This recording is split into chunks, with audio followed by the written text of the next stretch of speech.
everyone. This is my review for the Nahvalur Key West 2024 Pride fountain pen. I do own one of these already. This is a second one I bought my wife, so I have seen the inside of this, but going forward so you can see it.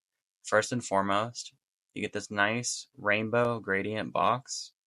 This is a collaboration with the It Gets Better. I believe they're called Foundation or Project. What they are is a foundation that helps support LGBTQ plus community. And I don't know the exact number, but I know a percent of the proceeds from this pen, if you buy it, go to that foundation, that project. Straight into opening it, you have a drawstring.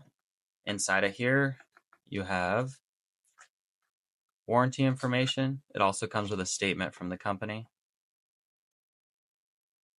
You can pause it to read that. Then you have the pen. For the pen body, you have a really nice translucent resin with a ton of glitter in it. Try to get close enough so you can still see it and it'll still focus. But yeah, there's a lot. The camera doesn't do this justice. There's so much on here. And the cap band and the clip both have this iridescent material that comes off green to purple with some hints of blue, some hints of pink. For the nib, we have really nice filigree on there with the narwhal logo in the center, with an F on the side, because it's a fine nib. There is some color in here already from me previously having this inked for her. For the ink, I'm going to be using Ferris Wheel Press down the Don Valley. This is a really, really nice ink. It's actually my favorite green ink. It is a green ink, and you can see it heavy here with green shimmer.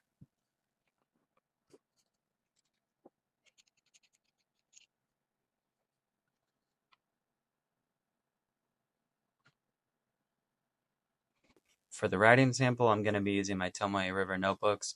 You've seen me use these before. Love this paper. I love these notebooks.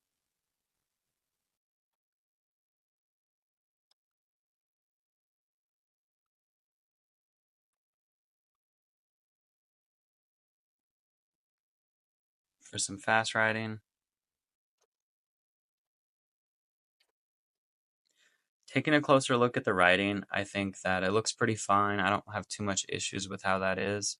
Looking at the quick writing, though, it's just not having it. It really isn't keeping up. And I know it's not the ink because I use this in my other one. I have a similar opinion on that one as well in the medium nib version. I know this is a fine nib, so you shouldn't expect flex. And there really isn't any to speak of. But something I'm kind of noticing with this, and I noticed it with mine as well, is that this pen requires pressure to write. If I'm light and I'm really not pressing, I'm just trying to write fairly comfortably, it doesn't want to expel much ink. Like, yeah, it's there, don't get me wrong, but it's very light. This pen requires pressure. Like, see, as I'm doing absolutely nothing just to hold it, it's just not doing much of anything. This pen is in a weird position for me. Being a fine nib that requires pressure is a bit off-putting because, like, for a fine, I just generally am not pushing that hard because I'm so used to like trying not to damage it and whatnot. But this to me feels like it needs it anytime you're trying to write. It just doesn't want to do it without it. So it puts it in a weird position for me. And the feel of it, I know this is a stainless steel nib, but it feels like you're writing with plastic. It's like the best comparison I can make. I don't know why it gives me that plasticky feel, but it'd be like if you were writing with some form of like almost blunt plastic, which is sad because the pen body of this is fantastic. It looks gorgeous. This nib to me is just underwhelming. And my medium does the same thing. It needs pressure.